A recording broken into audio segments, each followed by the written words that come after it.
मित्रांनो नमस्कार. होळीचा दिवस आहे आणि आज शहरांमध्ये गवऱ्या, एरंडा, ऊस हे विकण्यासाठी लोकांनी दुकानं लावलेली आहे. तर मित्रांनो, चॅनलला नवीन असेल तर सबस्क्राईब करा, शेअर करा. मित्रांनो, एक काळ असा होता शेतीकडे फक्त उपजीविका म्हणून लोक बघायची, परंतु जसजसं काळ बदलत गेला आणि आता इंटरनेटचा जमाना आहे, तर शेती हा फक्त उपजीविकेचा भाग न राहता तो आर्थिकदृष्ट्या सुद्धा शेतकऱ्यांना बळकटी आणणारा किंवा मजबूत करणारा व्यवसाय झालेला आहे.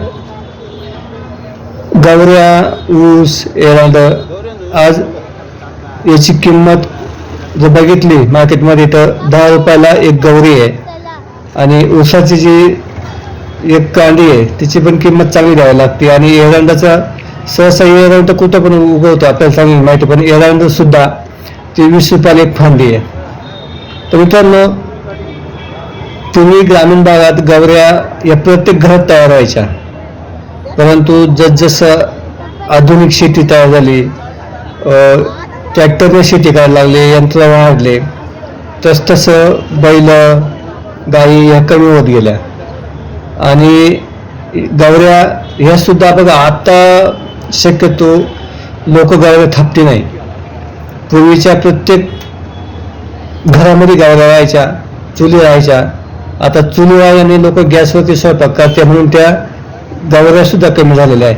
आणि पहिल्या महिला किंवा माणसं ते शेणाला हात लावायला म्हणजे लाजत नव्हते किंवा त्यांना घाण वाटत नव्हतं, परंतु आज शेणाला हात लावायचं म्हणलं तरी म्हणजे आताची जी लोक आहेत किंवा आता जी मुलं आहेत, महिला आहेत, त्या हात नाही लावते.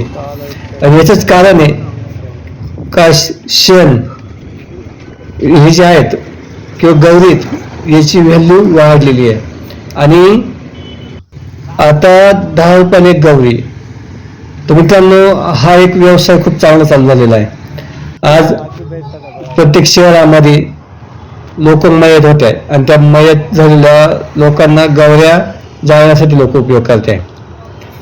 तर ग्रामीण भागामध्ये खूप लोक आहेत का त्यांनी हा जो व्यवसाय गवरी थापण्याचा किंवा गवरी विकण्याचा तो चालू केलेला आहे.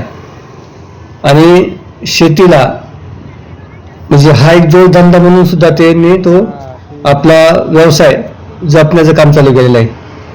त्यामुळं ज्यांना असं वाटतं की शेतीमध्ये पैसा नाही आहे किंवा शेती फक्त उपजीविकेचे साधन आहे, त्यांनी जर या असे जोडधंदे केले किंवा अशा जोडधंद्यांचा जर विचार केला तर नक्कीच मला असं वाटतंय ते आर्थिकदृष्ट्या बळकट होतील.